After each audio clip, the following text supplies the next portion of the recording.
Good morning, my name is Dr. Smith and I am the head of RPE, which stands for Religion, Philosophy and Ethics here at Bablake, and we're in room 15, which is our main A-level teaching room.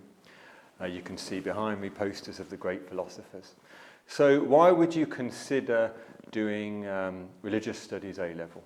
Well, the main reason would be because you love the subject, and in particular if you want to explore more deeply big questions about life, questions such as where do we come from, what are we doing here, how should I live, what's the best way to act, where are we going? These kind of broad philosophical questions that people your age are often really engaged with.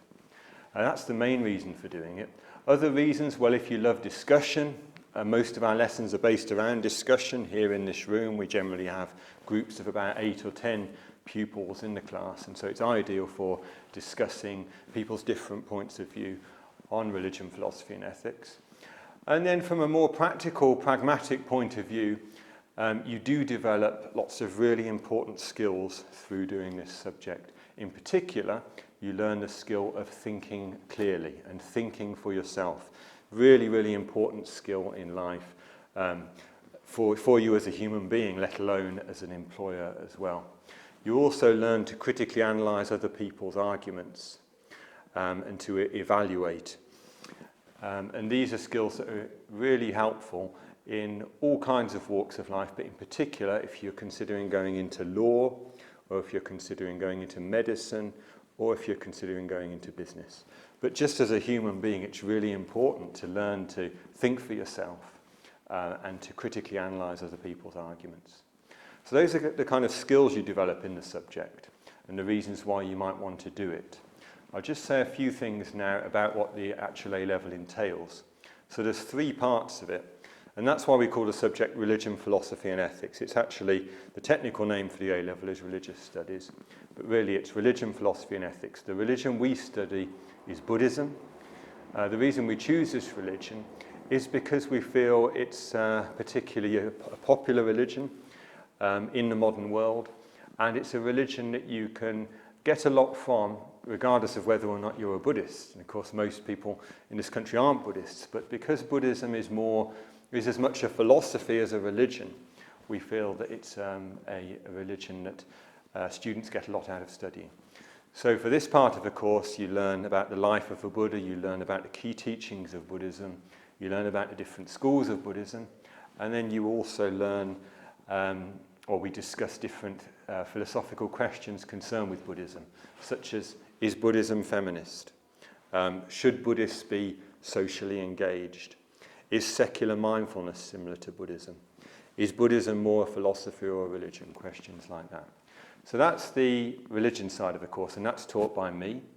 Then we have the philosophy side of the course, and that's taught by Miss Salter. And this concerns those big questions I was talking about earlier: where we come from, what are we doing here, where are we going? We look at different arguments for the existence of God. For example, the teleological argument.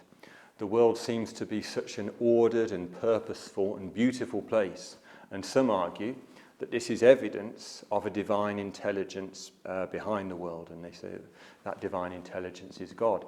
So we look at that argument, we look at criticisms of that argument by philosophers like David Hume. We look at other arguments for the existence of God, and then we look at arguments against the existence of God, the work of atheists like Richard Dawkins and Sam Harris. In this section of the course we look at the philosophy of religion as well, what Freud has to say about religion and what Jung has to say about religion, and we look at religious experiences. The third part of the course is ethics, and as you can imagine, this part of the course is particularly conducive to debate and discussion.